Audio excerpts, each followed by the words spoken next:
अंकुर, आपकी क्या राय है? शुरुआत कहाँ से होनी चाहिए और क्या आपको ऐसी कुछ चीज़ें, ऐसी कुछ स्टेप्स दिखाई देती है जो दिल्ली के संबंध में खास करके, जिससे आपको लगता है कि नहीं कुछ तो हो रहा है?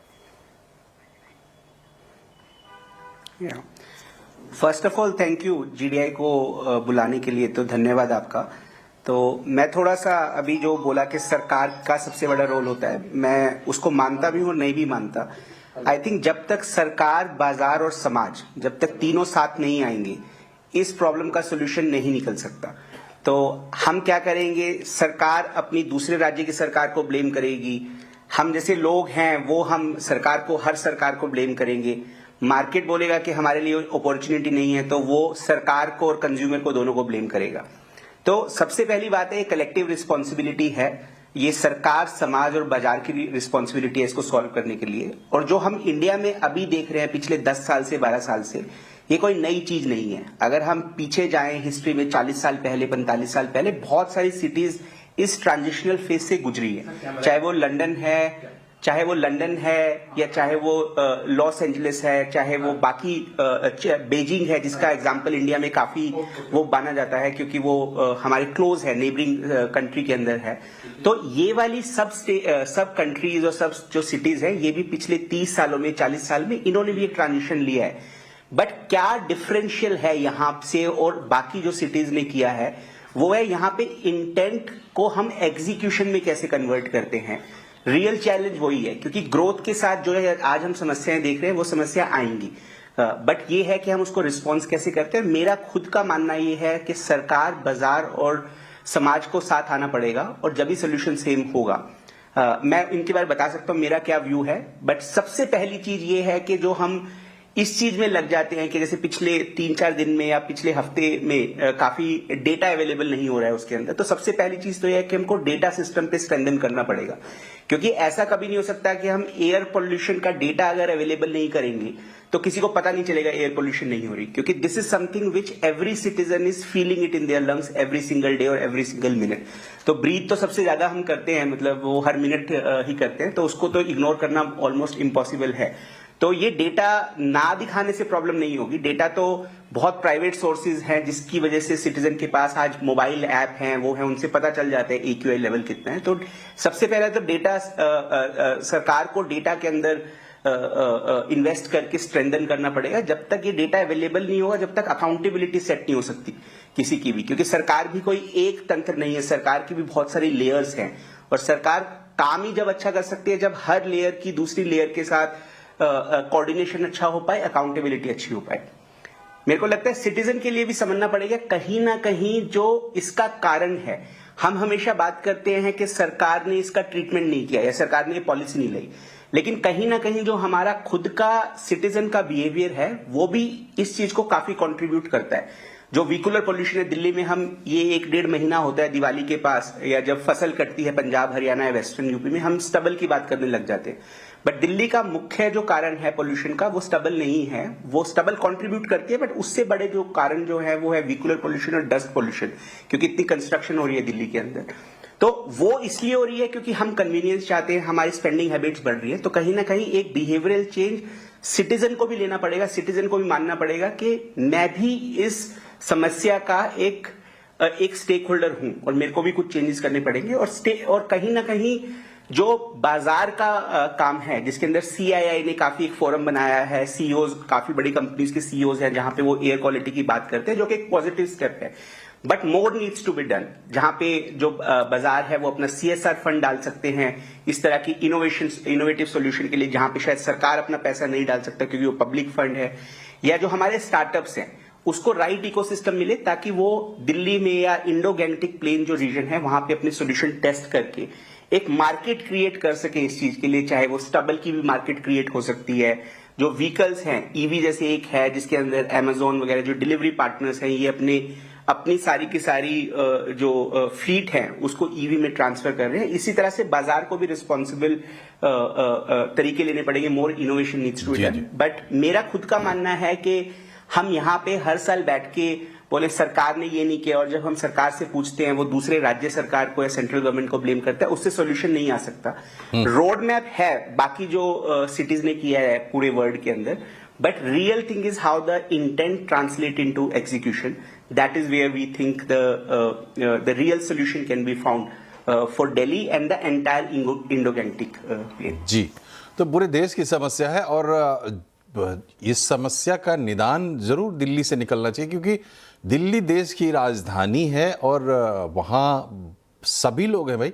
नहीं का सवाल समझ में नहीं आता है कि ये क्यों नहीं होता है। विमलेंदु जी, क्या हमने ये पता कर लिया है कि सोर्सेस क्या है और रास्ता क्या है? सिर्फ इंटेंट की कमी है? चलिए सिटीजन्स बाद में फॉलो कर लेंगे, स्टार्टिंग पॉइंट तो गवर्नमेंट से आना चाहिए, या अगर बिजनेस अपॉर्चुनिटी है तो इंडस्ट्री से भी आना चाहिए। तो क्या हमने कुछ पहल आपको सुगबुगाहट सी दिखाई देती है? देखिए, मैं बंसल जी के एक बात से एग्री नहीं करता कि इसमें जिम्मेदारी किसी और की है। हमें समझना बहुत आवश्यक है कि ये पब्लिक प्रॉब्लम का प्राइवेट सॉल्यूशन नहीं हो सकता है, पब्लिक प्रॉब्लम का मार्केट सॉल्यूशन नहीं हो सकता है। हर चीज में बिजनेस ढूंढना और हर चीज में इंडिविजुअल अकाउंटेबिलिटी और इंडिविजुअल रिस्पॉन्सिबिलिटी ढूंढना बहुत ही एक डिफिकल्ट टास्क है और इम्पॉसिबल है और एक डिसऑनेस्ट है। क्योंकि अगर आप पोल्यूशन के जो सोर्सेज के बारे में आप बात कर रहे हैं, उसी का मैं आपको उदाहरण देता हूं कि जितनी भी स्टडीज हुई हैं, जो डिसीजन सपोर्ट सिस्टम है, DSS जिसको कहते हैं, उसके तहत हमें पता चलता है कि क्या सोर्सेस है, सिम्टम नहीं। सिम्टम तो सबको पता है कि हमारे लंग के साथ क्या हो रहा है और हमारे AQI नंबर्स सही हैं या गलत है, लेकिन सोर्सेज जो है लगभग 40 से 50% जो प्रदूषण का कारण है वो वेहिकुलर पोल्यूशन है। और उसका उपाय ये नहीं है कि एक आदमी जो है इलेक्ट्रिक स्कूटी खरीद ले, क्योंकि स्कूटी भी, जो इलेक्ट्रिक स्कूटी है वो भी अपने आप में किस पे चार्ज होता है, तो कोल थर्मल पावर प्लांट से चार्ज होता है। तो आपके घर के पास तो वो भले ही शायद प्रदूषण उसका नहीं हो रहा होगा, लेकिन 200 किलोमीटर दूर और 300 किलोमीटर दूर कोल थर्मल पावर प्लांट से अगर आपकी इलेक्ट्रिक व्हीकल चार्ज हो रही है तो बात बराबर है। तो सबसे पहला सोल्यूशन ये है कि हम पब्लिक ट्रांसपोर्ट को कैसे स्ट्रेंथन करें, कैसे अफोर्डेबल बनाएं, कैसे एक्सेसिबल बनाएं, कैसे सेफ बनाएं। और सिर्फ दिल्ली का नहीं, क्योंकि हवा जो है हमारी वो एक पॉलिटिकल बाउंड्री नहीं मानती है। ऐसा नहीं कि दिल्ली की हवा जो है वो टोल नाका पे रुक जाएगी क्योंकि उसका जाने का परमिशन नहीं है। तो चाहे वो नोएडा हो, गुड़गांव हो, फरीदाबाद हो, गाजियाबाद हो और दिल्ली हो, और इसमें हम लगभग 3 राज्यों के बारे में हम चर्चा कर रहे हैं, इन सबों को एक साथ सामंजस्य बना करके अपने पब्लिक ट्रांसपोर्ट रेजीम को सुधारना और रोबस्ट करना बहुत ही जरूरी है। दिल्ली में सिर्फ दिल्ली में लगभग 3000 से 4000 बसों की कमी है, डेफिसिट है। तो वो हमें प्रॉब्लम भी पता है, हमें सोल्यूशन भी पता है। दूसरा, कंस्ट्रक्शन डिमोलिशन एक्टिविटीज जो चलते हैं, जिसके नॉर्म्स बने हुए हैं, और साथ ही साथ रोड डस्ट जो है, चाहे वो खुदे हुए रोड हो, पेवमेंट डस्ट हो, बाकी चीजें जो है, लगभग 30 से 35% प्रदूषण जो है उस कारण से होता है। और उसकी भी जिम्मेदारी मैं और आप झाड़ू लेके सड़क को साफ नहीं कर सकते, या फिर अगर अपने पोल्यूशन कंट्रोल बोर्ड के जो ऑफिसर्स हैं अगर अनअबेटेड बिना कंस्ट्रक्शन नॉर्म्स को फॉलो किए बिल्डिंग के निर्माण करने देते हैं, तो उसमें बाजार कुछ नहीं कर सकता और इंडिविजुअल कुछ नहीं कर सकता। सरकार को अपने एनफोर्समेंट मैकेनिज्म्स को स्ट्रेंथन करना पड़ेगा, और साथ ही साथ डस्ट कंट्रोल रूल्स जो है वो 365 दिन चलाने होंगे। आपको एक बात और मैं बता दूं कि भले ही चर्चा अक्टूबर के महीने में होती है, लेकिन अगर आप इस साल का डेटा देखें तो पिछले 2 वर्षों से दिल्ली की हवा एक दिन भी गुड एयर नहीं हुई है। मतलब कि हमने क्या किया है, हमने 100, 150, 200 जो कि फेक डेटा है, जो कि एक कंट्रोल डेटा है, उसको हमने नॉर्मलाइज कर दिया है। मतलब दिल्ली में आज भी इतनी भीड़ होगी, जबकि आपका स्क्रीन बता रहा है और सरकार के मॉनिटर्स कह रहे हैं कि 450 AQI है।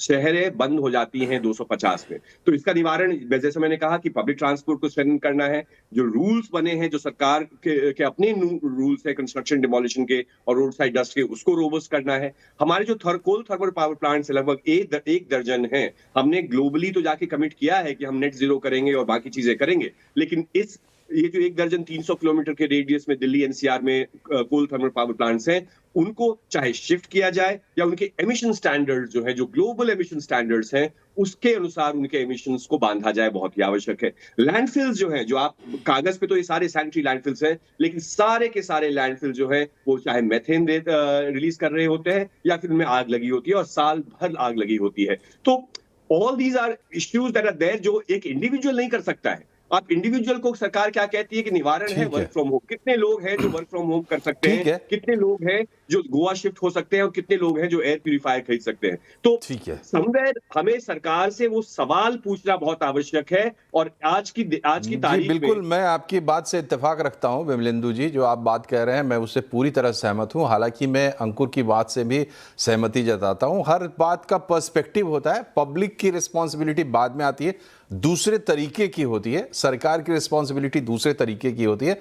और ये जो पूरा हमारा जो सेटअप है इसमें तो पहली रिस्पॉन्सिबिलिटी सरकार की है। जब ये आपको पता है कि 50% पॉल्यूशन व्हीकल्स से आ रहे हैं और विमलेंदु उसका जो अल्टरनेट बता रहे हैं वो यही है कि आप पब्लिक ट्रांसपोर्ट को दुरुस्त कीजिए, तो बात में दम लगती है। इस पर काम होना चाहिए। नहीं होता है, क्यों नहीं होता है, ये मेरा अकेले का सोचना काम नहीं है। जो अंकुर बता रहे हैं यहीं पे सिटीजन का काम है। एक डेमोक्रेसी में सिटीजन का काम है सही चीज़ को जानना, समझना और फिर उस बात को आगे बढ़ाना। आगे बढ़ाने के लिए एक बहुत अच्छा पॉइंट अंकुर ने बताया कि सबसे पहले तो आपको डेटा चाहिए। तो क्या डेटा में बेईमानी हो रही है हमारे यहाँ? डेटा एक्सेसिबल नहीं है, सही नहीं है, क्रेडिबल नहीं है, ये तो बड़ी अजीब सी बात है। और इसके बाद आप विकसित देश बनने की बात करते हैं। बहरहाल यहाँ एक छोटे से ब्रेक के लिए हम रुक रहे हैं। ब्रेक के बाद हम लौटेंगे तो समझने की कोशिश करेंगे कि इस नए ज़माने में टेक्नोलॉजी से भी क्या कुछ रास्ता दिखाई देता है, या नई सोच से, जो टेक आधारित सोच है, उससे भी कोई रास्ता दिखाई देता है। एक छोटे से ब्रेक के बाद।